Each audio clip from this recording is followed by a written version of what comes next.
Hello everyone and welcome to today's session on serialization. The last session we had, many of you requested me to do a session on important Java questions on serialization. So today we'll talk about serialization in detail, and then at the end of the session we'll address some questions that were asked in the previous session, like marker interface would be tackled in this session, and then generalization and specialization we'll talk about at the end of the session. All right. So first off, serialization is a fairly simple concept which I think feels really difficult and uninteresting to some of the students, I would say, because of the reason that you don't get to do more of serialization in your colleges or while studying Java online. So if you are into an interview and you have been asked one or two questions on serialization, you start panicking, and then whatever is in your head just goes out, right? So I would suggest that whatever you know, just don't panic on the questions that are asked, etc., etc., and keep your cool, keep your calm, because the topic is very simple and I'll make sure that we address most of the questions that are relevant to serialization in this session. So I can see many of you have joined: Nami, Pritesh, Raj. So I'll start off with the session. We're already like a minute or two late.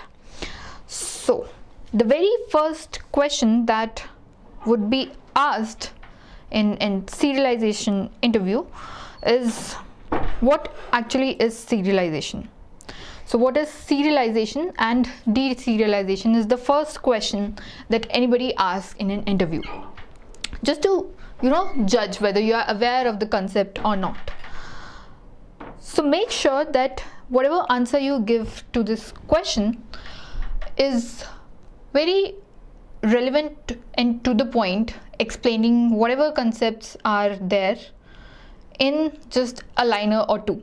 Don't try to emphasize on unnecessarily details while you are working on serialization and deserialization. So in a very layman term, what is serialization is when you want to convert your object, a class object, to byte stream. That process of conversion of an object to byte stream is called serialization. And when again from that byte stream that you have, you want to get your object back, that process of getting your object back is called deserialization. So simple: object, byte stream. If you go this, it is serialization. If you come back this, it is deserialization.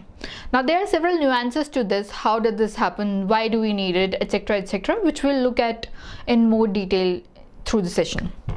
So first off, take a look at the serialization, deserialization. Fairly simple. The diagram, I hope, is like really simple to understand. All right. And next one is this. Now in this, it's very clearly told that what is the channel through which this stream of byte might pass before you get back your object. Okay. So the stream of bytes can be stored in a file, the stream of bytes can be stored in a database for future use, the stream of bytes can be stored in the memory of your computer. Okay. Now this stream of bytes, what is the purpose? The next pretty simple question is, what is the purpose of this stream of bytes, which we'll look at in the next question. I see Kartika has asked me a question as to what is a byte stream. Kartika, your object, class object, would have details as to what is the state of the instance members. If let's say you have 5 instance members in a class, and there would be a value stored in each of those instance variables, and then there will be methods in your class. Now when you want to store this object for future reference, you cannot store this object as is. You need to convert it into byte stream, which is a sequence of bytes that tells you the value of all these instances, which particular class this value belongs to. So for the storage purpose, so that you can refer to this object in future we convert our object into a stream of bytes. Correct? Now the stream of bytes has not just the information of the instance variables, but also additional information that tells you that okay, this particular object belongs to this class and this instance. So there are more details attached to just the value of the instance members of the class, and this stream of bytes then can be stored in your system or moved through the network, etc., etc. Now the sole whole purpose of the process of serialization is to make this object travel without losing any data through different channels. That is the simple purpose of serialization. That is why we do serialization. So when you are creating a program, it is not going to be on the same computer forever, right? The program might have to be run on some other server, some other country, some other continent, right? So with this change, the JVM changes, the machine's configuration change, many changes happen. Now to keep your object's data consistent, you transfer it to this XML that has byte streams, which is then sent over to the other machines. Correct? That is serialization. Now when it reaches the other machine, you need to see the object again, because you will not be able to understand the byte stream. What is the byte stream trying to say? It will be like French to someone who doesn't understand French, right? So to convert it back, to convert this XML file back to understandable object values, the process is called as deserialization. Okay?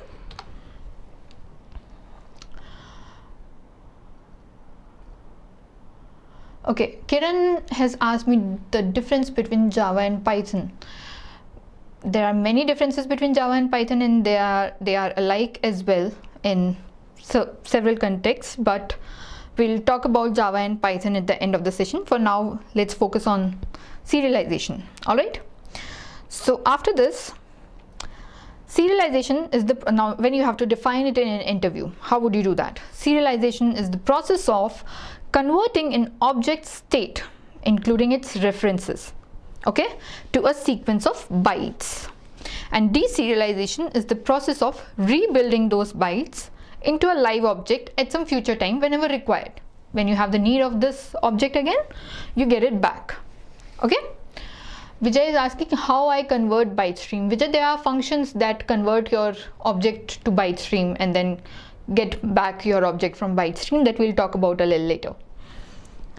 Okay, next question is, fine, you know what is serialization, but why do we use serialization? What is the purpose of serialization? Why do we have this concept in Java? So that I have just explained it to you.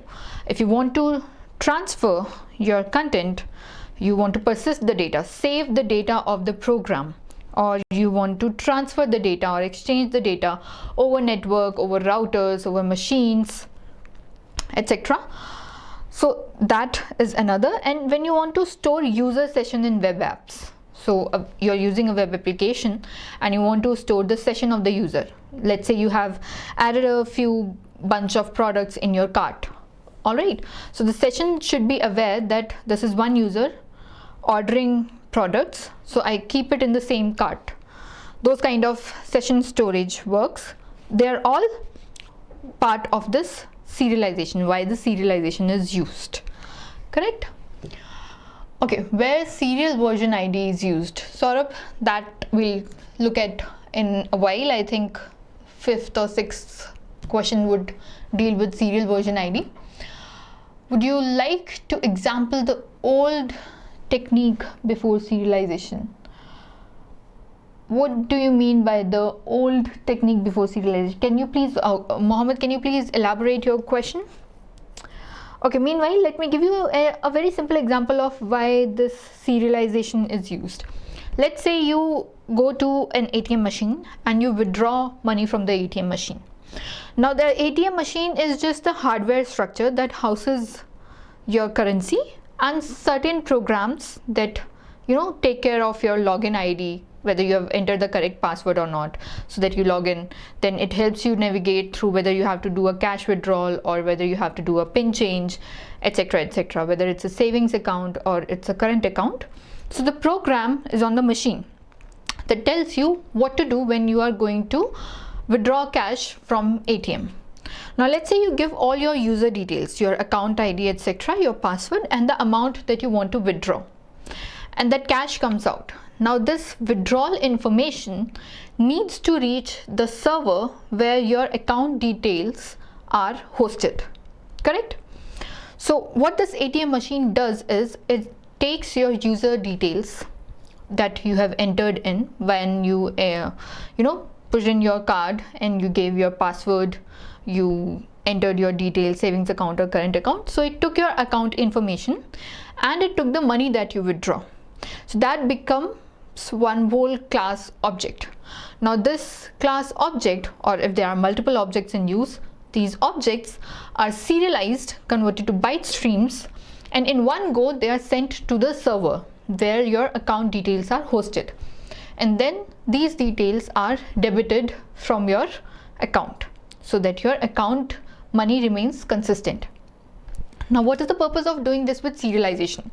If you don't do it with serialization, you don't send the complete object together, there would be a lot of back and forth between the ATM machine and the server where your account details are, or the bank database is. So it would need like your name, your card details, the money that you have withdrawn, right? It would need all those information to feed in your account. It also saves time because these multiple calls are not then happening. So one object serialized, converted to the XML file, the byte stream, sent directly to the server, and then that file gives all the information to the server that is relevant to add that one entry, one debit entry at the ATM that you just did. So that is one simple live example that happens every day when you use your ATM machines around serialization. Okay, now moving on. Next one, what is marker interface? So many of the students don't know that marker interface is somehow related to serialization, or serialization is related to marker interface. So if this question is asked after the first two questions, they sometimes get confused what's happening here. So anybody would like to guess what is a marker interface?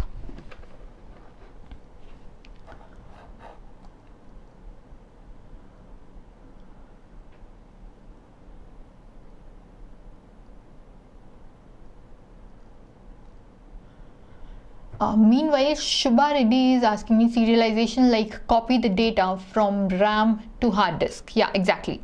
So you copy the data from your RAM to hard disk so that whenever you need it, you can access it from the hard disk. Similarly, you copy your current relevant data from the object to this byte stream so that whenever in future you need it, you take it back. Naman Mishra is asking what is the need of storing session as serialized object. Naman, I hope the example that I just quoted would help you understand what is the need. So it saves time between to and fro calls when you have to transfer some information through networks that has multiple hops through routers. Then also it is helpful. You don't have to send information individually. You can club it together, one complete object sent, right? Lakshman is asking how to learn data structures and algorithm. Why important in future? Okay, meanwhile I get the answer on this marker interface. Lakshman, I would answer your question. Data structures and algorithms are important because they are the crux of any programming language that you learn. Algorithms because they teach you how to solve the program.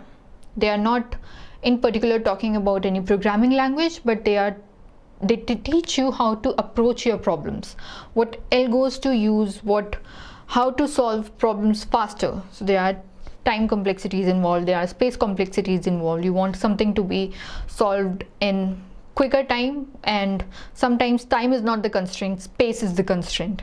So algorithms teach you all these things. When you work on bigger applications, these things come into play. The delay of even a second or 2 seconds in your application's response sometimes might cause companies billions of dollars, and they don't want it. So algorithms, starting off with the logics to explain towards In detail, when you move to advanced algorithms, they teach you how to implement these techniques to make your programs run faster or consume less memory space. So that is the reason why algorithms are a very important part of programming. And similarly, data structures. When you store some data in your program, you need to be aware what kind of data you are storing, what kind of operations you will be doing on the data, and how you want to use this data, how you want to assess this data. Depending on that, the choice of the data structure that you use to store the data becomes very, very critical and important. Sometimes you want to store information that is last put in the system. So then you will use some data structures that work on last in first out techniques, because that way you can quickly access the last put detail. Sometimes it is not about the last put, you just want to sort through it or search through the data faster. So depending on what you want to do, how you want to use this data, data structures come into play, correct? So that is why data structures are really important. So detailed deep programming, these things come in very handy if you have a grasp on both data structures and data algorithms. All right, what more do we have?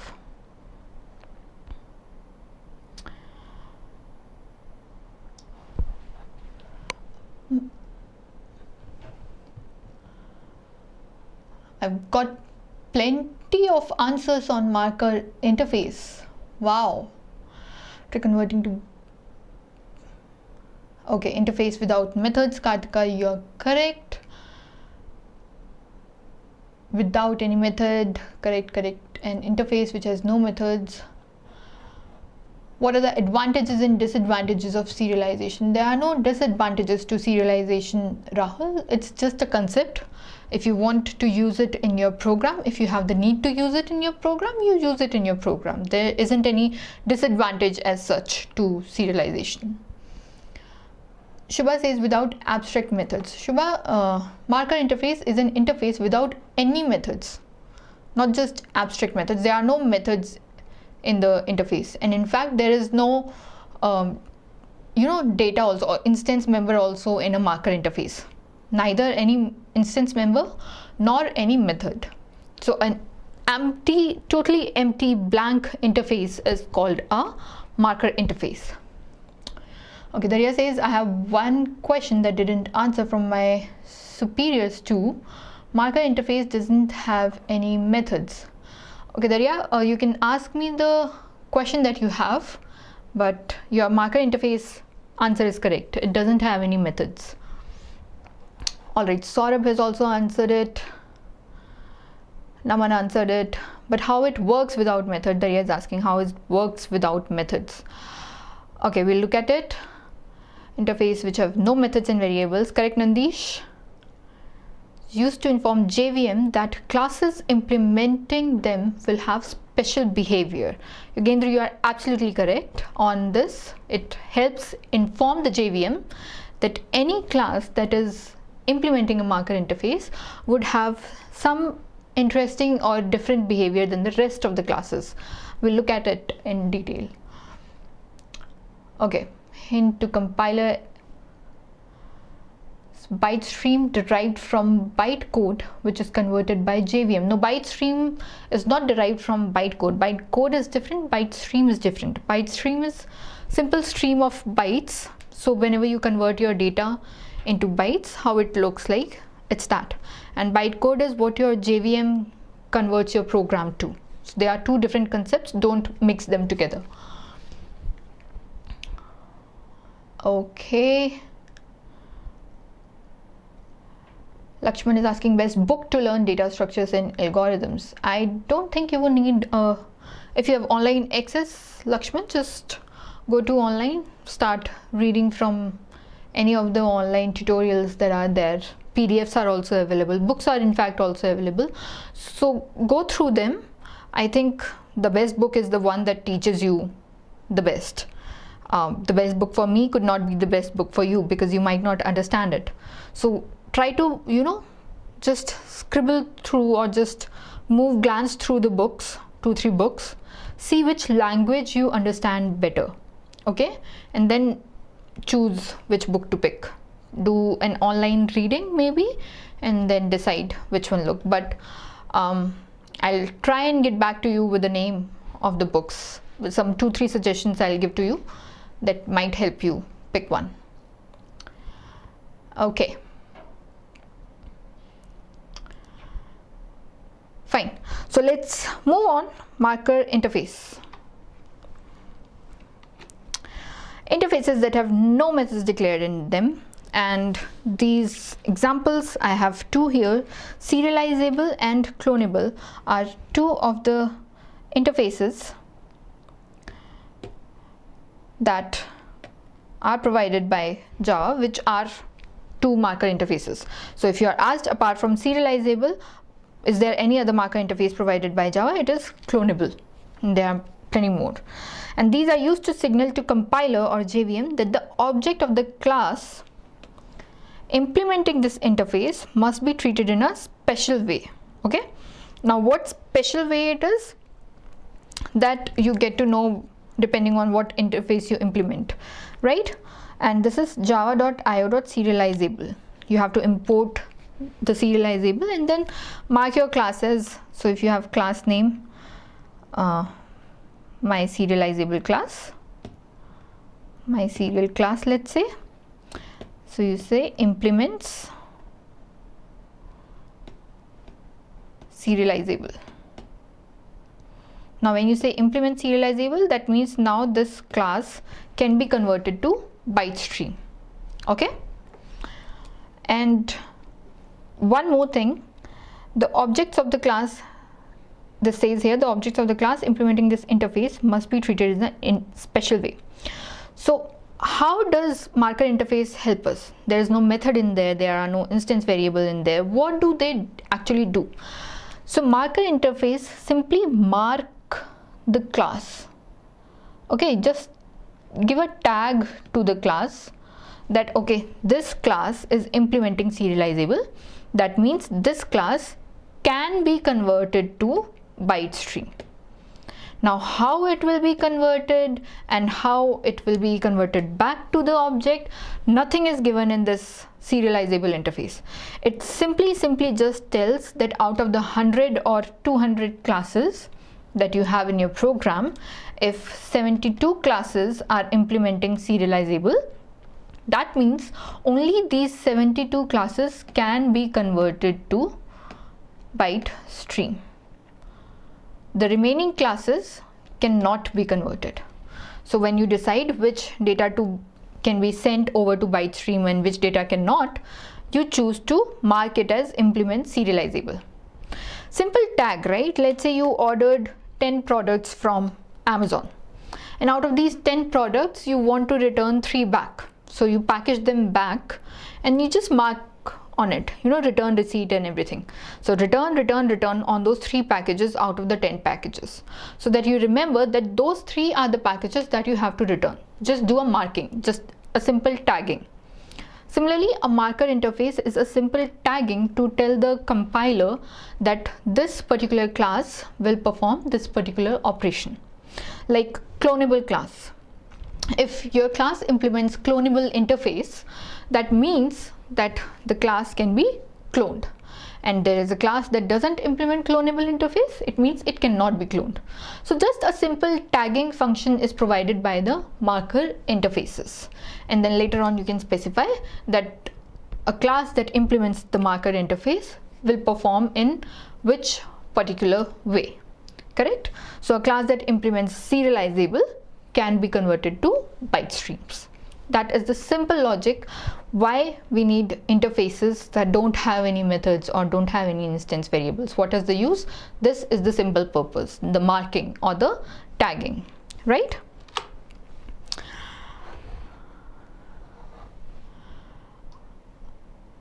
Okay, let me get back to the chat.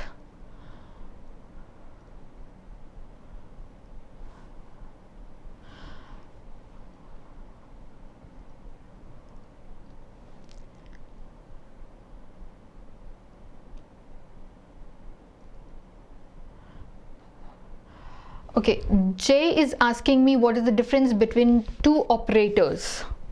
Post-fix operators you have both given. Jay, there is a session on operators. You can go back to the channel where we have discussed in a lot of detail what these two operators do. So you can go back there and watch it. I will not take time out of this session. And what did I miss? Okay, what is the use of marker interface? K3, I think your question is answered. If you have knowledge of JDBC, then it was important for me to learn Hibernate also. No, if you have knowledge of JDBC, you don't have to learn Hibernate. There's no connection. JDBC teaches you SQL and connectivity, etc., etc. Hibernate, if you want to learn, you can go ahead and learn, but it's not a must or a compulsion to learn. How can I become a good programmer? Sushmita is asking. Sushmita, just do half an hour of coding every day. Just keep on picking up small topics that you find easy and start coding. The more you code, the more easier and familiar it becomes for you to tackle all those questions that are asked. Okay, C programming is important for company in jobs. Whatever you mention in your resume, Lakshman, make sure that you are completely aware of what it talks about, right? So that at least if you have said C programming, you know C programming, you should be able to answer all the questions that are asked around C programming, right? Ravi is asking, can you please explain serialization concept for interview point of view? So Ravi, these are the questions that are asked in interview point of view. Like, why do you need an interface without, any methods? So they try to complicate the questions. The questions can be asked the other way around. Like sometimes they'll not ask you what is serialization. They might throw terms like what is marshalling or unmarshalling, what is flattening of objects. So both these terms are also again talking about serialization, but since these terms are not generally mentioned in the books or the online tutorials, we are not generally aware of, okay, marshalling, I don't know, I'm sorry, but this is the exact same concept of serialization, just another term given to it. So marshalling is serialization, unmarshalling is deserialization. Again, flattening of object, that means you are compressing your object, flattening your object to store it or transport it. So that is serialization. Unflattening is again getting your object back from the details, from the byte stream that you have stored. So remember these terms and don't panic if you hear these jargon terms, because they mean the same thing. So if you know serialization, you know marshalling also, and you know flattening also. All right. Okay. Abhi is asking me, please tell me what is serialization. Abhi, simple terms: converting your object to byte stream, serialization; converting your byte stream back to the object, deserialization. Pretty simple. Just remember this chart that I showed you in the very beginning. Object, byte stream, do this, serialization, byte stream back to object, deserialization, right? Okay. Rahul is asking, if marker interface don't have any method, then what is the use of that? Now you got to know, Rahul, what is the use of that? They're used for tagging. What is the best book to learn Java? Sushmita, install JDK on your system, install Eclipse on your system, write a program, write a hello world program and start learning. If you get any error, you click on it, you will get to see what error is coming, right? It gives you helps and tips and pointers along the way. Eclipse can teach you Java like nothing else. And if you need tutorials, you can go back to the channel. There is Java for Beginner tutorial series going on, which teaches you from the very beginning how to download JDK, how to download Eclipse, etc., etc. So you can walk through from the very first session, step by step, learn everything. But I would say practice is the only key that will teach you. Like the tutorials that we have on the channel might help you push a bit farther, but until and unless you start practicing on your own, you won't be able to, be an ace programmer. So take out half an hour every day, keep practicing, and whatever errors, etc. you get, just hover your mouse on top of your error and you'll get to see what error is coming. That will teach you more about, okay, if I'm doing this, this is why it is going wrong, and this is what I should avoid in the programs that I write later. Correct? and you learn from your mistakes in the process. That will help you learn faster. Cool? Okay. Now what else do we have? Can you give example where I'll need clonable tag? Okay, clonable also we'll talk about a little later. How can you avoid certain member variable of class from getting serialized? Jagdish, that's a nice question, and I have it in the next 3-4, after the next 3-4 questions. Make it available offline so that we can revise it later. Satyajit, if I'm sorry if I'm pronouncing it wrong, Satyarohit. Okay, so this session would be available offline as well. Once the session is over, live session is over, you can go back to the TalentSprint channel and the session will be updated there. So you can go back, revise it, go through the slides again, check the definitions, check the diagrams, and revise the session. Okay. Is throwable a class or an interface? That's a nice question, and I'll take that later. I'm very happy that I'm getting all these questions. What is the important topics in Java? Shivaji, every topic is important. You just need to be aware of what all, like till where do you know. If you know the basic programming, you know the basic programming. If you know advanced OOPS concepts, you know OOPS concepts. If you know file input output, then you should be thorough with file input output as well. So start reading from the very basics, and you should be aware of till where do you know the concepts, because Java is a very vast language.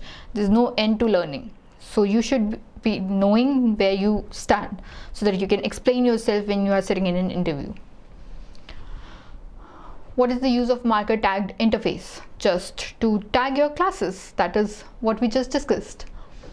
Okay, what do we need to convert an object to byte stream? That we'll take a look. Will there be a session on garbage collection and how to do it effectively, or already a session available? Garbage collection was discussed in one of the sessions, that is challenging questions on OOPS.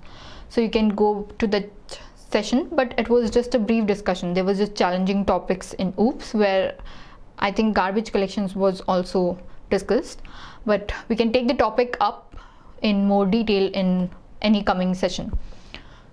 Okay. Can we have our own customized marker interfaces? Yes, we can have our own customized marker interfaces. Like serializable and clonable are the interfaces provided by JVM. So apart from that, if you want your own marker interface for your own applications, you can have that as well. Okay, I have a knowledge of Core Java and JDBC JSP. Great. What else I should learn to get a good job? Core Java, JDBC and JSP is good enough, Ravi. Keep revising, keep practicing to get a good job, to get a good at least job in a product company. You need to be very solid with your concepts and very fast with your programming. So make sure you practice a lot, so that if they ask you to write a program or design an algo, design a application or a game or something, you should be out at it. No matter whether you are able to crack the question or not, but the approach you take towards solving a problem is also very, very important. So make sure that that is there. Whatever these 3 topics that you have mentioned, you should know them in and out. There should not be anything that is left. Pramod is asking why there are very less openings for Java. Pramod, there are a lot of openings for Java. You don't have to worry about that. There are jobs for everyone. Just keep in mind that there is a job for you out there as well. Okay, be positive and optimistic in your thoughts and keep practicing and preparing. There are many jobs, there's one for you too. Are there layoffs? Okay, even if there are, I think with your name challenge accepted, I don't think you should worry about any layoffs. Just keep practicing and preparing, keep your calm, and keep giving interviews. Okay, I want to assess all the TalentSprint videos. You can contact customer support. Daryashika ma'am, my question. There you were asking what is the point of having an interface that is empty, right? That doesn't have any method. That was your question. So the point of having an interface that doesn't have any method is just to tell the compiler that, okay, I have marked this class as serializable. So now any object that is created of this class can be converted to byte stream. That's it. It is not giving any functionality. It is not giving any coding support. Nothing. It will just tell the compiler that this class can be serialized. No other additional functionality provided by a marker interface, because there is nothing in a marker interface. Correct? Just tag the classes that you want to convert to byte stream. Okay, what else? Can we say that serialization is the process of converting object type to persistent type? What do you mean by persistent type? It converts object so that they can be persisted for later use. Oh, I don't understand what you mean by persistent type. What else? What is mostly asked programming question in interviews? Yeah. So OOPS, etc., collections, data structures, if you are appearing for a profile that asks for data structures as well. Okay. How is that happening without methods? That we'll see now. Okay, moving back to the slides. What 3 methods must be implemented by the serializable class? Now we'll discuss about how this happens. So what happens is when you declare your class as serializable, you have a plain class. Okay, let me take another question first. How to implement serialization? All that you have to do is in your class. So let's say you don't want to implement serializable. You will not add this implement serializable. Your braces will start from here. Correct? This is your simple class. Public class serial class. Now this class has a current time. That is a date variable. It has a constructor. Correct? Now in this constructor, you are just getting the current time from calendar and assigning it to this variable current time. Correct? Now inside this public date get current time, this is a getter that is returning you current time. Now this is a very simple class. Now if later on when you want to convert this to a byte stream, it won't happen because you have not yet told the compiler that this is the class. Only when in your code you write this line, implement serializable, right? Only when this line is there, that means the compiler understands that this particular class that we have implemented, when compiler goes reading the line one by one, gets to see this implement serializable, and that is when it tags this class as, okay, this can be converted to byte stream. Now later on in the program, when you go back to the code and in some other class, let's say serial class 1, right, you want to make an object of this serial class. You want to make the byte stream, convert the serial class to byte stream in the serial class 1. And you call the functions that do that, right, which we'll take a look at a little later, which functions are used to convert this class to byte stream. Now when you call the functions to convert this class to byte stream, the compiler will check whether this class is implementing serializable or not. If it is not implementing serializable, it will throw an error that you don't implement serializable, but you are asking me to convert it to byte stream. It is not possible. Only when you implement serializable, you can convert to byte stream. Okay. Now moving back to the 3 methods that this class will have, right? The class that we saw here, byte stream, serial class 1. What 3 methods are needed? So the first one is write object. That is the function that writes the state of the object. Okay. The default writing is out dot default write object. Okay, this is the method that tells that you have to write this particular object. Now, like I said, if your class doesn't implement serializable interface, it will throw an IO exception. Similarly, read is the read object that would read your compressed byte stream file converted back to the object, and the default here is in.default read object. Okay, now further on there's one more that we have, that is read object no data. Now what does this read object no data do? If let's say you have a class object that is converted to, let me go to the next slide. If let's say you have object that you have converted to byte stream, okay, via serialization. Now when you move this byte stream to some other network, moved over networks, okay, let's say we are transferring some data, and there is some data loss in this byte stream during this transfer. Now when this byte stream reaches your destination, say it has 10 lines of code before, when it reached, it only reached with the 2 lines of code, which means that the byte stream is incomplete, correct? Now when you try to deserialize it by calling the methods, so this read object method you will call, right? Now this read object method will get to see that the data is corrupt for whatever reason. We lost it during transit, or we lost it for some other reasons. The data was corrupt at the very beginning itself. Okay, to handle such cases, we have read object no data. If this file is blank, or if this file is corrupted, or if the data doesn't make any sense, then you can implement the read object no data function.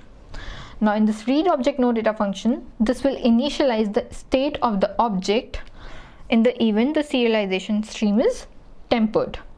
So the receiver party will use different versions of deserialization instances, that is sending party, right? Now what this will do is, with no data, you specify here that if there is no data, what exception you have to throw. Do you have to get the byte stream again, retransmit?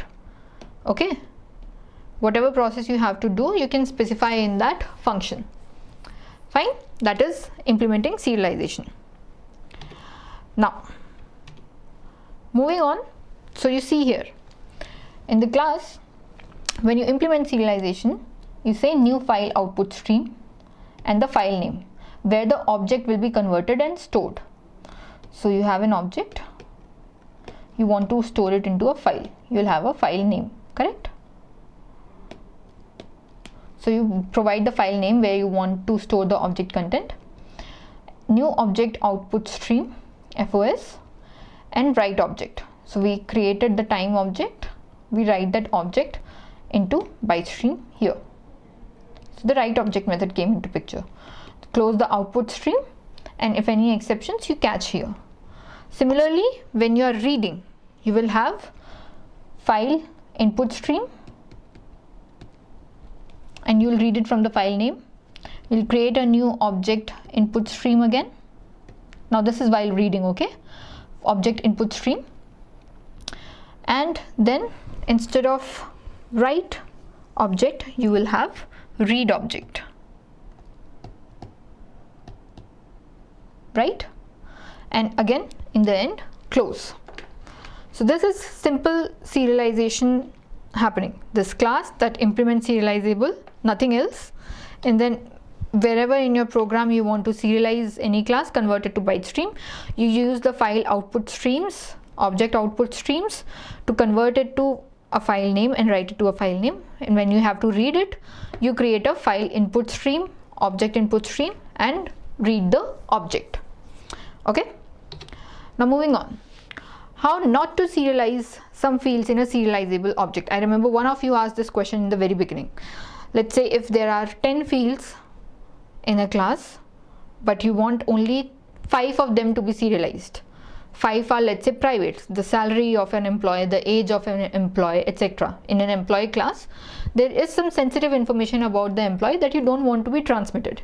You just want the 5 of the 10 fields to be transmitted. How do you do that? Answer this. Meanwhile, I'll take a look at the chat.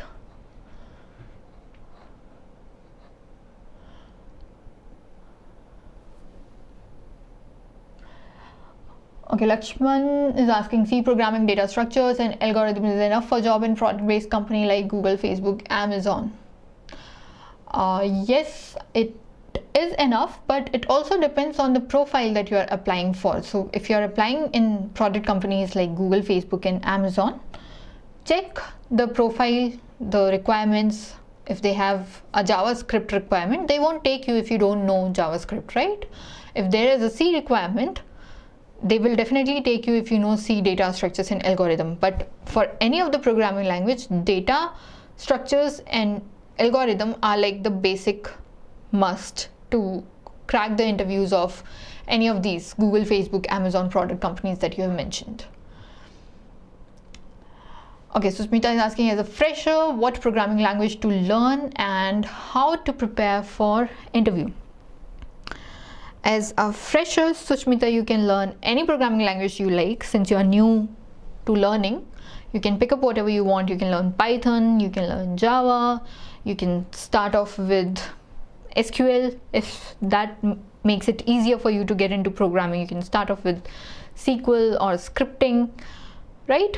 And how to prepare for interview is fairly simple. Keep practicing, keep a tab on your communication skills, maybe practice more on the lines of how to, approach to solutions, how to answer the questions right, because many of the times I have seen students know the answer but they are not able to express it correctly. So make sure that you do that. Can we create static method inside interface in Java 8? Yes, Suraj, you can create static methods inside interface. Okay, moving on. What do we have?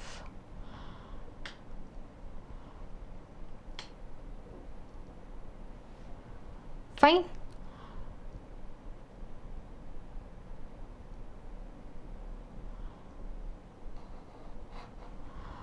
All right, so how not to serialize some field. Okay, I think most of you did not got the part of this program. See, when you want to serialize a class, you just say the class implements serializable, correct? That's done. That means this class can be serialized.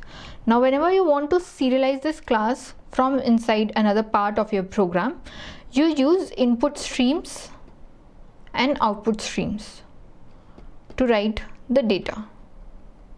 That same thing is happening here.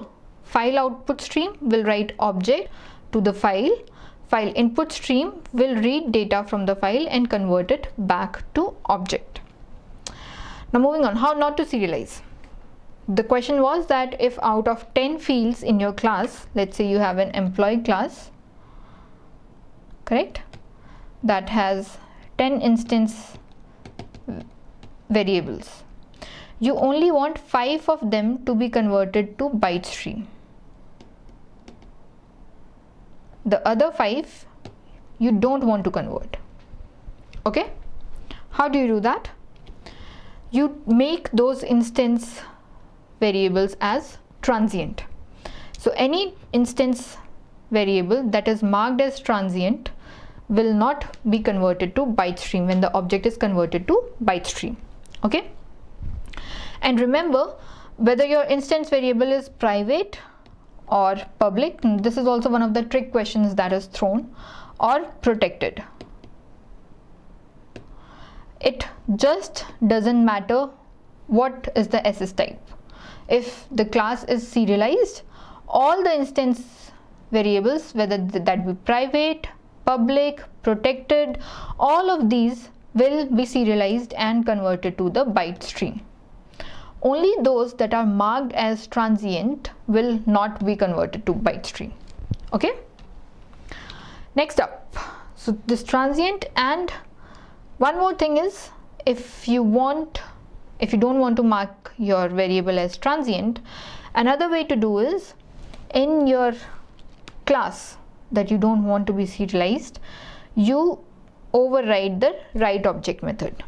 So say you have a class A that is serializable, that implements the serializable interface. If any class that inherits it in this chain, they are by default serializable. So B is also serializable, C is also serializable. Even if you write implement serializable or not, if the parent class is serializable, the child class by default is serializable. Now let's say B is okay, but you don't want C to be serializable, correct? You don't want this to be converted to byte stream. What you do in this class, C class, you override this write object method. So write object, correct, and throw exception here. This will indicate that C class, although it is serializable since it is in the same hierarchy, but since we have overwritten this object, this class will not be converted to byte stream. Okay. Next is, what is the difference between serializable and externalizable? Now this is also where many of the students get confused. Difference between serializable and externalizable. Any guesses?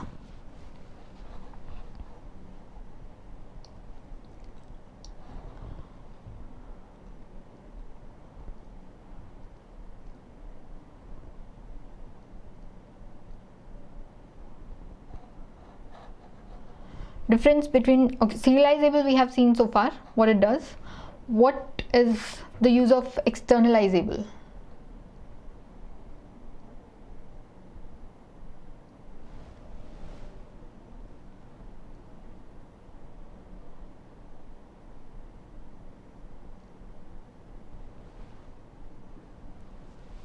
Now, multi-threading, maybe that's one of the topics I think one of you asked in the oops session as well, multi-threading. I think most of you want a session on multi-threading, so we'll try to take it up maybe in the next session that we have on 11th of September. I'll make sure I add multi-threading in there.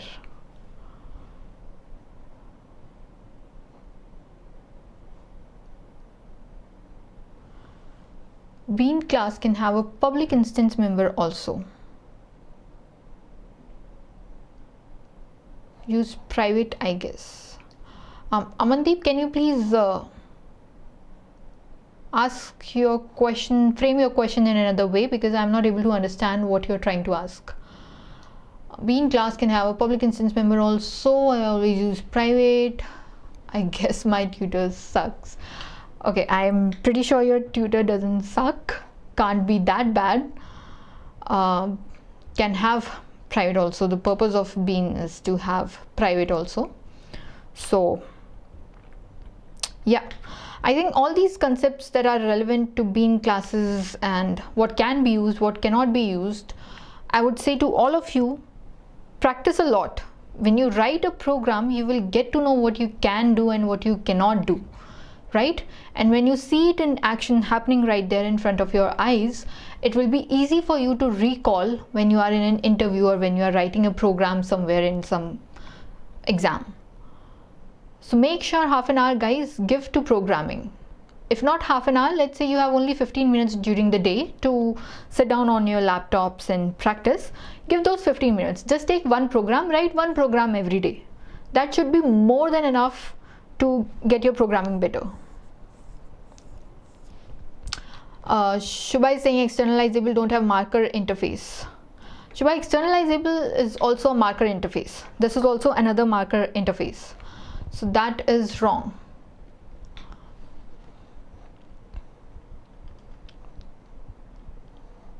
private. Pritesh, what do you mean by private?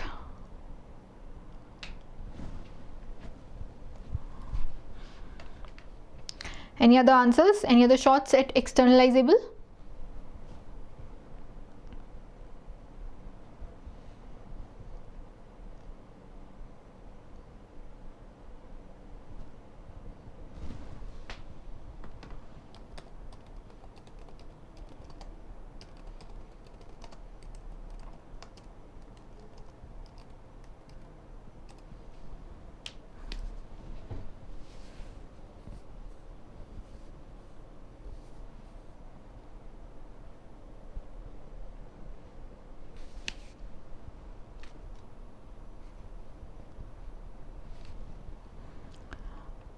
What is the difference between Java Bean and Pojo? One of you asked.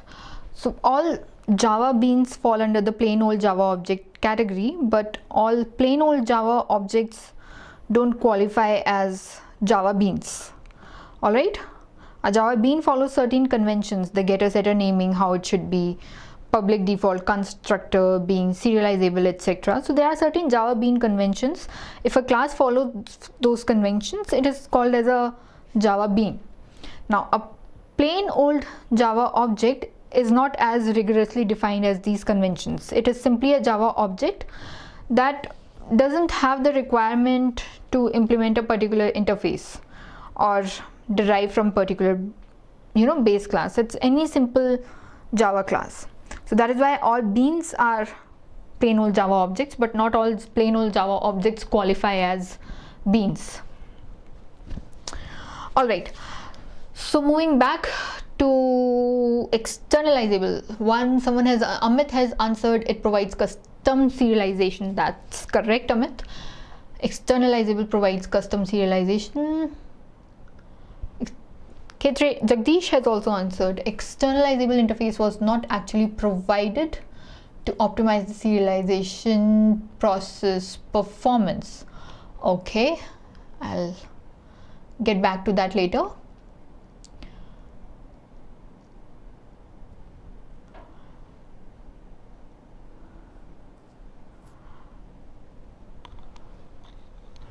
Some practical uses of serializable class or where it is used. Serializable classes, like we discussed the banking example in the very beginning, correct? So serializable class is simply used to transfer your information that is at your program. Let's say you have a server, you're housing a server in your company where your program is working. Now that program might have to be moved to another server in some other country or some other state of the country, correct? Now moving out that program needs at times transferring the complete server details, or sometimes when you are just interacting, you need to transfer the state of one object to some program somewhere else. Or in the case of the ATM that we discussed in the beginning, you are doing a withdrawal, you're doing a transaction, right? Now the transaction information that you are doing at an ATM machine needs to be sent to the server wherever your account details are, or the database of your bank. Now the transfer is done through this serialization process when your object state is converted to this XML file that has byte streams, which is then deserialized at the receiver's end. That is the purpose of serialization, practical purpose. Okay, and Rahul just said externalizable interface is fast and also consumes less memory.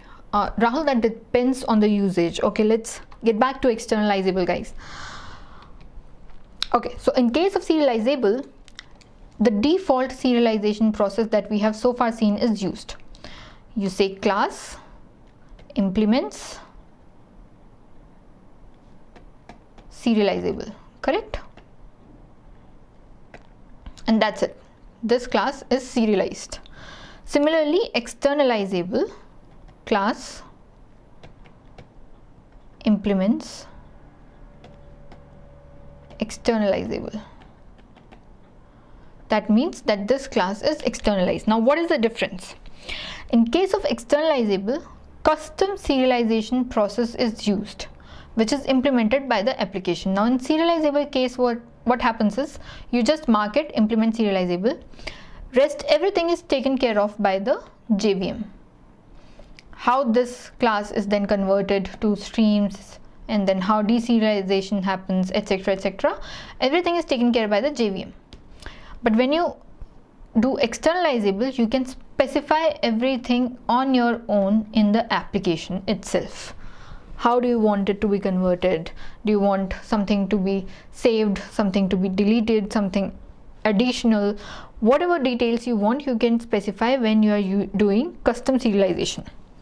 Now, JVM gives callback to read external and write external of externalizable interface for restoring and writing objects into persistence. So in the serializable we saw, we had the methods. Let me go back to the slide and show them again to you. Yeah, so we had write object and we have read object, correct? In the externalizable, similarly, we have read external and write external to do our reading and writing for us. Okay, now one example would be exactly the same as what we have here. So instead of implement serializable, you say implement externalizable.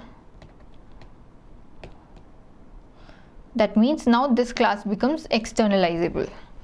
And then instead of this write object and read object, you say write external and read external, and then give your information, whatever you have to give in there. Okay, is Nandish static variables can be serializable? Okay, Nandish will talk about it later in the session. Next, what is the difference between serializable and externalizable? We just saw. What is the difference between transient and volatile keywords? This is another question that is asked in reference to serializable concept. Now I would add, Nandish just asked about static variables, so let me add static in here also. So transient, we saw any field that we mark as transient, any instance member that is marked as transient is not serializable. Similarly, what is the purpose of static variables? Now static variables remain the same for all the objects. If you have say 3 objects, object 1, object 2, object 3. So you know that the static variable, let's say instance member 2, this would be same for all, correct?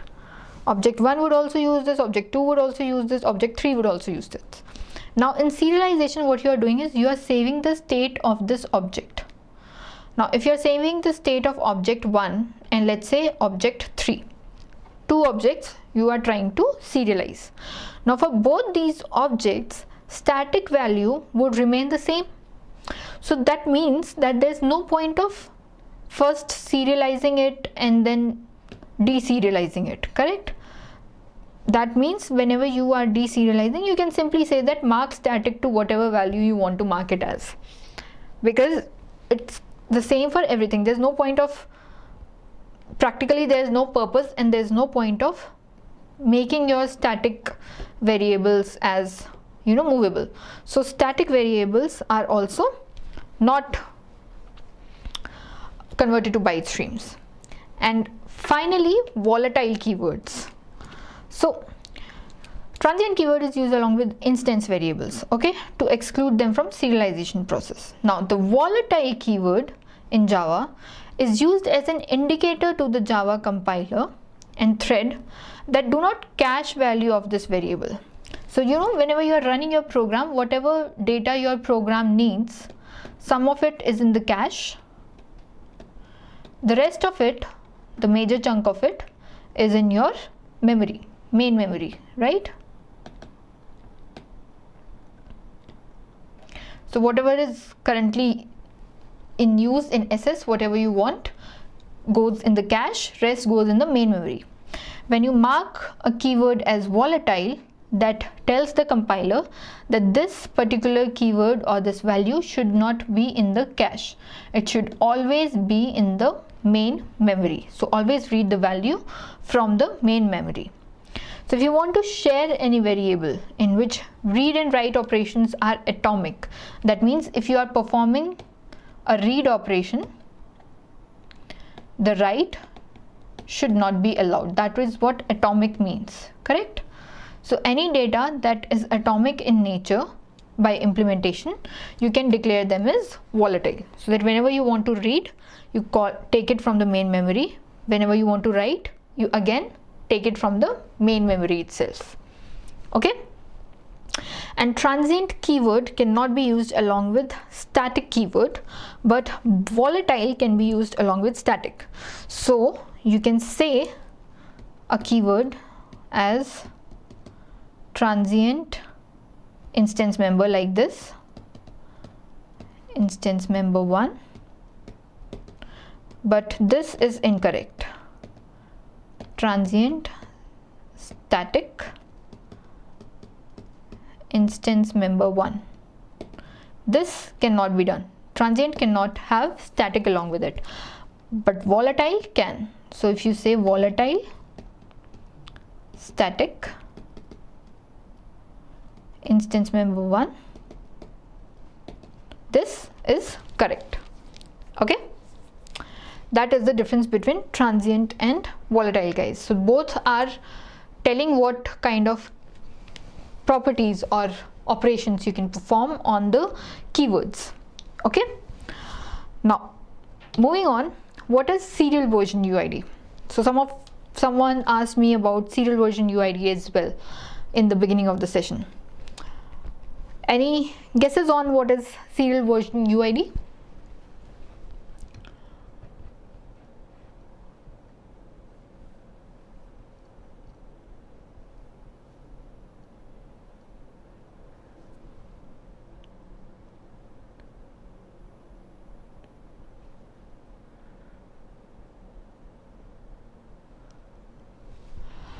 Okay, Odell Davis has asked a question. If serializable is a marker interface, which is correct, it's a marker interface, why does it require write object, read object, read object no data, based on the definition of marker interface in Java? Okay, so marker interface is true. It's an interface that does not have any methods. Whenever you say implement serializable, it simply means that the class where you have written implement serializable can be converted to byte stream. Okay, so you say have a class A and you say implement serializable. That means A can be converted to byte stream for any purpose. You want to store it, you want to transfer it, you want to move it to a database, whatever your purpose is. Okay, you can convert your class A to serializable. So far so good. There is a marker interface that is serializable. You implemented your class with the serializable. Now the methods that you are referring to, that is write object, read object no data, these are not part of the marker interface, correct? They are part of the process that tells the compiler that okay, this class A is serializable, but how do you serialize this class? Marker interface का purpose just it stops when you say that this is serializable. Done. Now if there are A, B, C, 3 classes, only A is implementing serializable, correct? So when in the other part of your code, let's say a class X, you want to serialize some classes, objects of these classes A, B, C, and you try to do that using the methods given, write object. You try to convert object of class B to the byte stream using write object.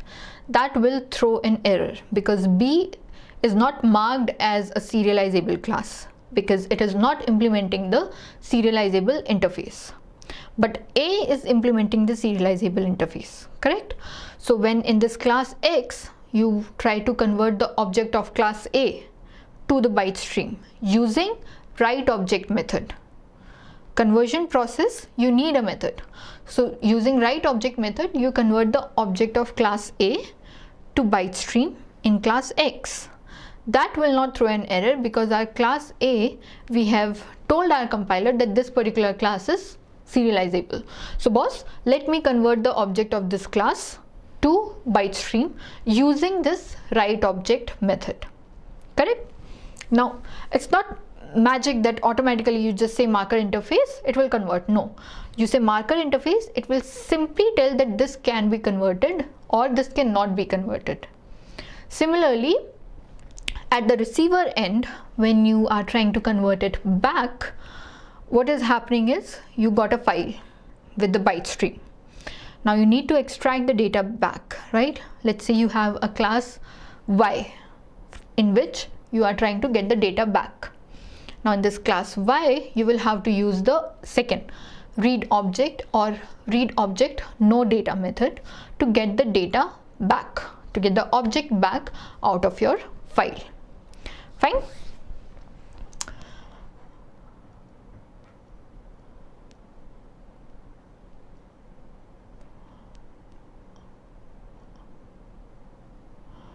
All right. Might be a class version number, Pritesh. Okay. Cache memory save value makes program access data faster. Then why would we use volatile keywords? Amandeep, sometimes in the program there is the requirement that some keywords or some instance members of the class don't need to occupy the cache memory. Number one, they don't need to be there. Number two, the main purpose is to provide atomicity. Like I said, let's say there is a bank database.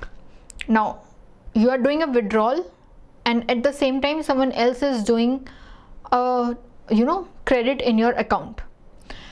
Now if these two operations are not atomic, if it's in cache and both are allowed to do at the same time, the amount in your account may become inconsistent.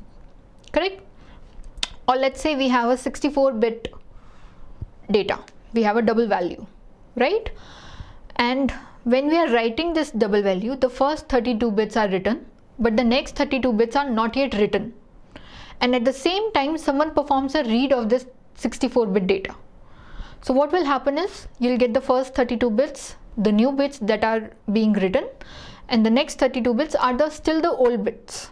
So they have not yet changed, but you have read the data. So you get mix of new and old data which is inconsistent.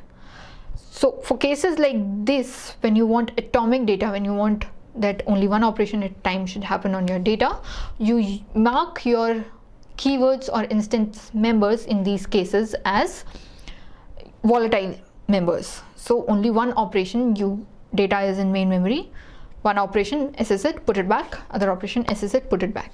So to implement this atomicity operation is the main reason why we use volatile keywords. Next is serial version UID. Okay, Naman has answered for serial version UID, used during deserialization to verify that sender and receiver has valid class object, I guess you wanted to write, and I think you are on the right lines. Serialization is like a store data by using write object into byte stream. Retrieve data by using read object. Okay, so moving on to serial version UID. Correct? Serial version UID is the ID which is stamped on an object. So say you have an object and each object will have a serial version UID. Okay, either you specify the serial version UID on your own. If you don't do that, JVM will add the serial version UID to the object. Now it is used for version controls of the object. Now if you are not providing this ID on your own, when JVM does this, JVM will add the hash code of the object as the serial version UID. Okay, now what it does is, let's say when you created this object 1, your class had 3 instance members. Okay, A, B and C. Let's say these were the 3 instance members in your class when the object 1 was created. Now this object one would have a serial version UID to it. Okay. Now while deserialization is happening and you are trying to convert the file, the byte stream file, back to the object, you will use this serial version UID to check what to do and how to do. Now let's say before we are doing this deserialization, we do a change in our class. We can delete one of the instance member. Let's say we deleted B, and now let's say we have new instance members, that is A, C and X, 3 new members before we do deserialization. Now when we are doing deserialization again of this file, it will check the class. It will go back to the class and check the version UID, which version, what is happening, if the version of the object that we have created is same as now the version that we are getting, correct? So all this version control is done with the use of serial version UID that is provided. Okay, moving on. Serial version UID is stamped on object when it gets serialized, usually the hash code of the object. So if you explicitly don't provide an ID, the JVM provides the hash code of the object, and it will throw invalid class exception if there is a mismatch occurring. So in this case, if at the receiver end, when you are doing the deserialization, there is a mismatch between the serial version UIDs. So if SUIDs don't match with each other, this will throw an exception. That means the class from when you created the object to when you are deserializing the object, something has changed in your class, because of which the serial UIDs have changed. Okay. Next up, suppose superclass of a new class implement serializable interface. How can you avoid new class to being serialized? Okay, so suppose there is a class A that is serializable. Now if you create a class B, this will automatically be serializable because it is a subclass of A. Okay, but how can you avoid this new class to being serialized? You don't want this class to be serialized. How do you do that? These are the simple questions. Once you know what step-by-step process is of doing these questions, it becomes very easy to answer these questions that we just see. That if one is serializable, the child class is by default also serializable. How do you make sure that it is not? Static variable can serializable. No, static variable also cannot be serialized. Mandeep says, I thought database ensures the atomicity, not the program. Yes, you are correct. The database also ensures the atomicity, but you can do the same in the program as well. Like when you use threads, your thread will make sure that while using threads, you know of the concept when some certain resources will be accessible by only one thread at a time, correct? So you are making those resources being used only one thing at a time. So that is a form of atomicity. It's not atomicity as such, but a form of atomicity in action in Java using threads.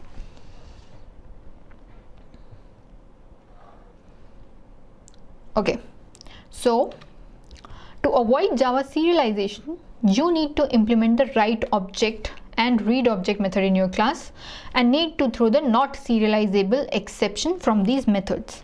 So if you remember in the previous question, we discussed here that either you make your instance variable transient or you override the write object or read object method in your class. correct? So if in this class you don't want C to be serializable, you implement the write object method and throw the exception. Now which exception you have to throw? That is mentioned here. You throw the not serializable exception from the method. This will make sure that even if A is serializable, B should not be serializable. Okay, so override write object, and inside this throw exception. Correct? This will make sure that B is no more serialized. Next up, suppose you have a class which you serialized and stored in persistence and later modified the class to add a new field, similar to what we just saw. We have a class A with A, B, C. Okay, 3 instance members. You serialized this class, the object 1, into file 1 and stored it in the persistence. Later, once your storage is done, you modified this class to add a new field. You added a D also in here. Let me write it with some other color for clarity. Okay.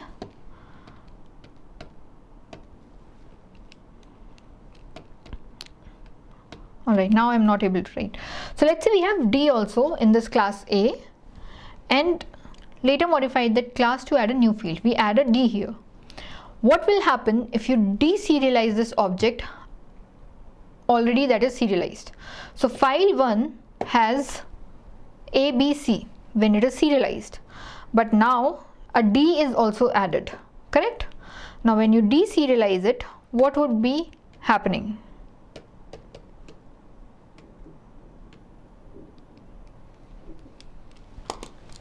Any guesses?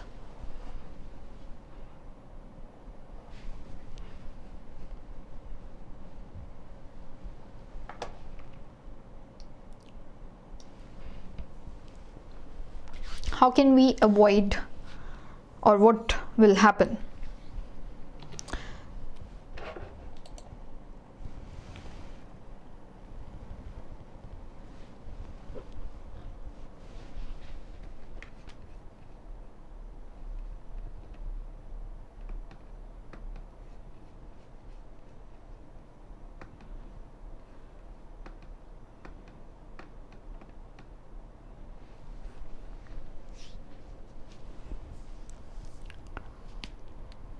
So as we just discussed, when you do this change of class instance members, what happens is a new serial version UID is generated for that particular class.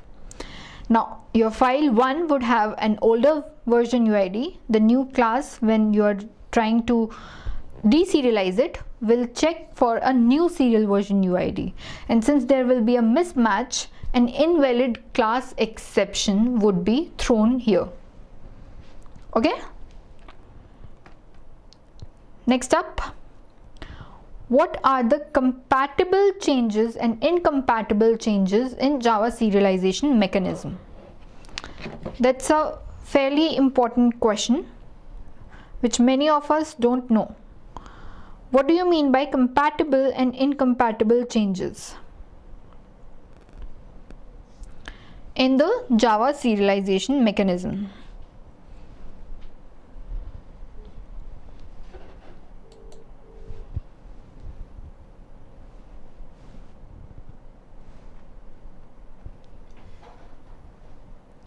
Any guesses, guys?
Okay, so compatible, uncompatible changes in Java.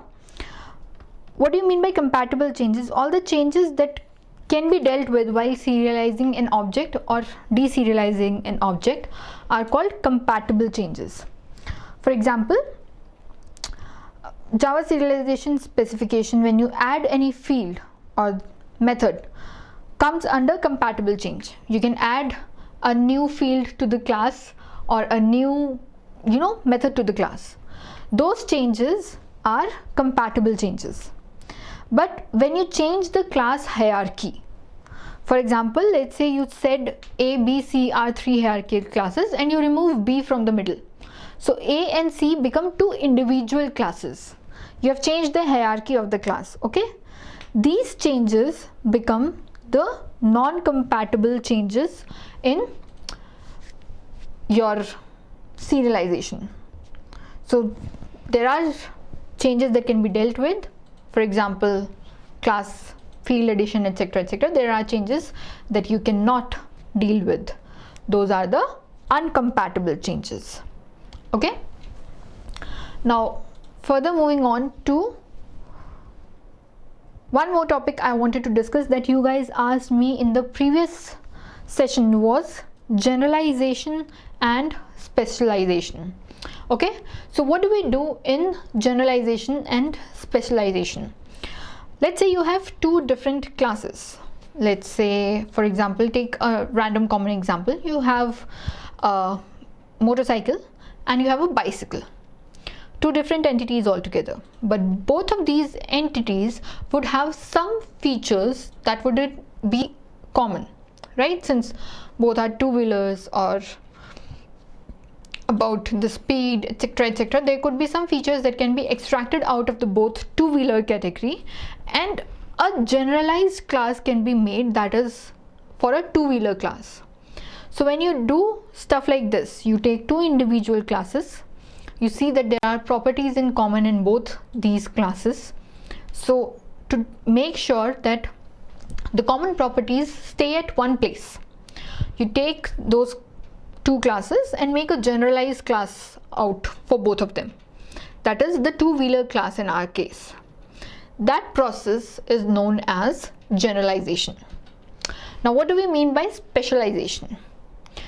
Let's say again, go down this hierarchy. In motorcycle, we have normal bikes, we have racing bikes, right? Two sorts of bikes we have. Now in these two sorts of bikes, we see that there is a lot of difference in the structure of these bikes, how they operate, etc., etc. So they cannot be in one single class, that is bike. You need two different classes or entities to deal with both of them, correct? In that case, when you make two or more classes from one main class, this process is known as specialization. You are adding special features to the class at hand. So when you group together features that are common, that is generalization. When you divide classes top down to deal with the special features, that is specialization. Okay, so this was one of the questions that you asked before. Let me go back and show you a slide that will help you understand it better.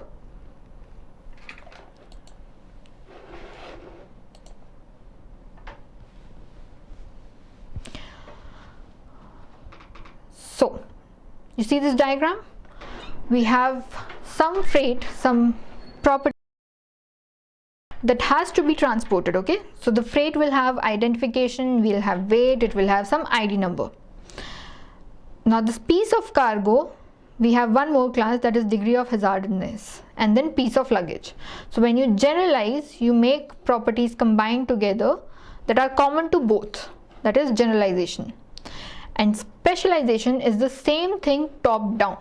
You have a freight, but you know that piece of luggage would be different and piece of cargo would be different. Okay, that is specialization at hand. Okay, so now that we have seen generalization, specialization, we have seen marker interface was one of the questions asked in the previous session. Some of you asked about the serial version UID. We have covered all of that, compatible, incompatible changes, etc. So that's it. If I have got a few more questions in the session today about, I think threading was one of the questions that you asked, and there were a few questions that I'll keep a check on for the next session. I'll try to combine 2-3 topics together so that all the questions that you have asked me so far are clubbed together in the next session, and I'm answering only those topics that you have asked. And one more question was asked in the previous session about how to make a resume, what to write and what not to write in a resume. So a video on that is done and is out on the channel. You can go back to the channel and watch that video. Also, someone asked about the Java beginner series, so that is also out there. There is one more video up on the Java beginner series, and there will be 1 or 2 videos continuously being added on the channel, so you can keep a tab on that. And if you have any topics, ping on the chat right now. Is it possible to define a method in Java class but provide its implementation in another language like C? Pratesh, there is no practical purpose or use of this, and that's not even allowed.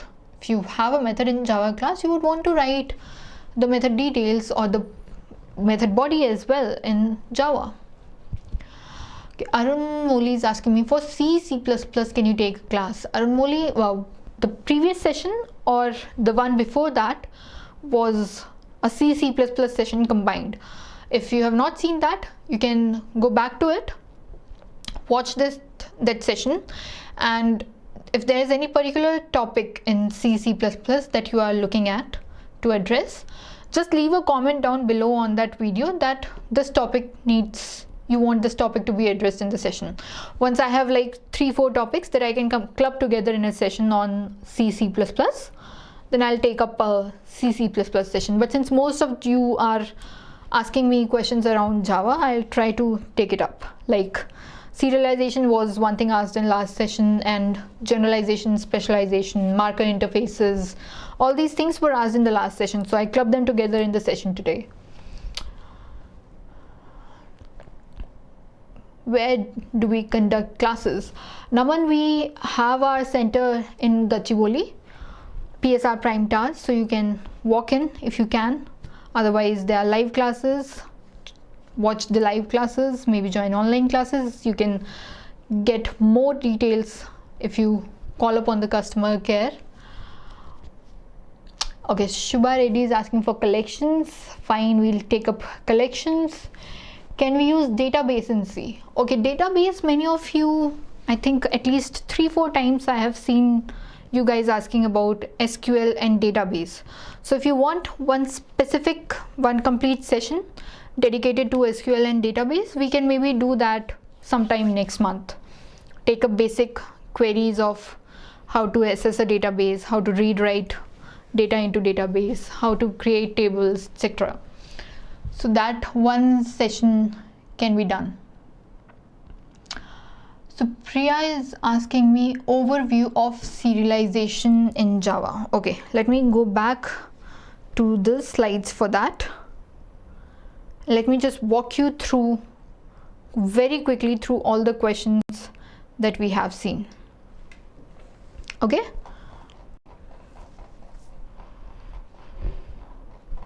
So starting off with, what is serialization, deserialization? This is serialization, deserialization. Remember the diagram. Okay. Next up, why is serialization used? To store the data, to transfer the data, to store user session in web apps, etc., etc. Anything that needs the data storage for longer time, that is where serialization comes into picture. What is marker interface? An interface that has no body. Okay, simply it is used to tag that this class is serializable or this class is clonable. All right, the next up is 3 methods that needs to be implemented. One, you need to write the object to a file, one you need to read object from the file, and one you need to read object if the file data gets corrupted. Okay, so these are the 3 basic methods. How to implement?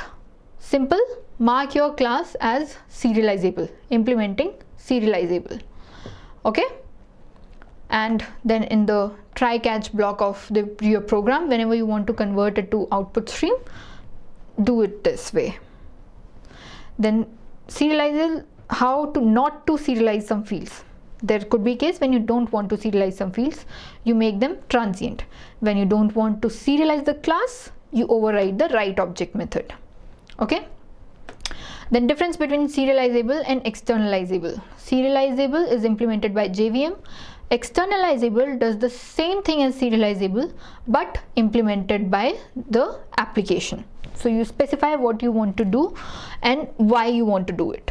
Okay, next, difference between transient, volatile. Transient is used to specify that some instance variable is not to be serialized, while volatile is used to specify that this keyword should not be stored in the cache. It should only be stored in the main memory. Okay, next, serial version UID. When you serialize a class, you give it a serial version UID to specify that this version of this class has this ID. Okay, so that in future if it changes, you get to know that okay, the version number has changed, so there's some change in the class definition and the data could get inconsistent. So to check those version control and data consistency, we have serial version UID. Okay, next up, if avoiding new class to being serialized, same thing, implement the write object, read object in your class. What will happen if you deserialize the object that is already serialized but the class has changed? In that case, you will get a invalid class exception because your serial version UID has changed.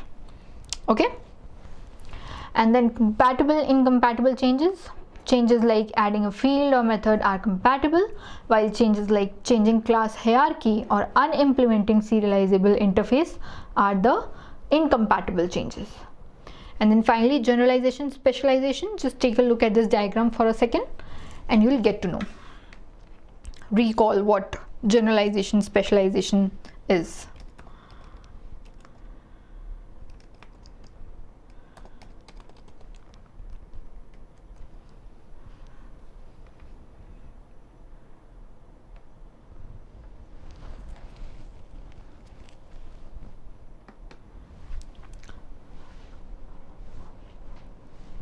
Alright, someone has asked me about why do we use clonable interface. When you want to create bitwise copy of the object of your class, you want to allow the copying of the object of the class, you make that class as clonable. That means you can clone the object of the class that is implementing the clonable interface. Again, it is just a tag marker interface. So it's just provide that okay, the objects of this class that implements clonable can be copied. Bitwise copying is possible. Alright, so that's it from me, guys. I think you don't have any more questions. If you have any further topics to be discussed, again make sure that you drop down in the comments below. This session, once the live is over, someone asked me before the session started, once the live is over, this session you can watch again. Go back to the YouTube channel, the session would be updated there, so you can go back, watch it there. If you have any questions regarding this session, or if you have any questions that you want, drop a comment below. I'll take those up in the upcoming session, that is on 11th of September. And yeah, the resume thing is updated on the channel, you can check it, whoever asked for it. Dharmendra is asking, Java is so vast, so if we don't have the answer, then how to answer? Dharmendra, if you don't have the answer, I would frankly say not answer. Be confident about what you know, what you don't know. Let's say if you are thrown with something, marker interface. Let's say you haven't heard of marker interface before, okay? And your interviewer is asking you, okay, do you know about marker interfaces? Don't try to make an answer that makes you look stupid in front of your interviewer. Just say that you don't know the answer and maybe you'll go back and look at it. Okay? make it that way so that you save your interview time as well. The interviewer would move on to the next question, and he would know that you are aware of what you know, what you don't know, what you need to go back and study. So you are taking that feedback as well through the interview. That gives a very good positive impression on the interviewer. Okay, so make sure you do that. And with that, I'll take you guys a leave. We'll meet again on 11th, and let's see, we'll try to do another, I think, Java session only, because there aren't many questions that you have asked on C++ so far. So we'll take up a few topics on threading. We'll try to discuss threading and add 1 or 2 more topics along with it. And yeah, one more thing, SQL and MySQL, if you guys want it to be taken up in one particular session, then again drop a comment below. Depending on how many of you are interested in an SQL session, we'll see if we can dedicate one session to SQL as well. Okay, thank you so much guys. Bye bye, have a good day.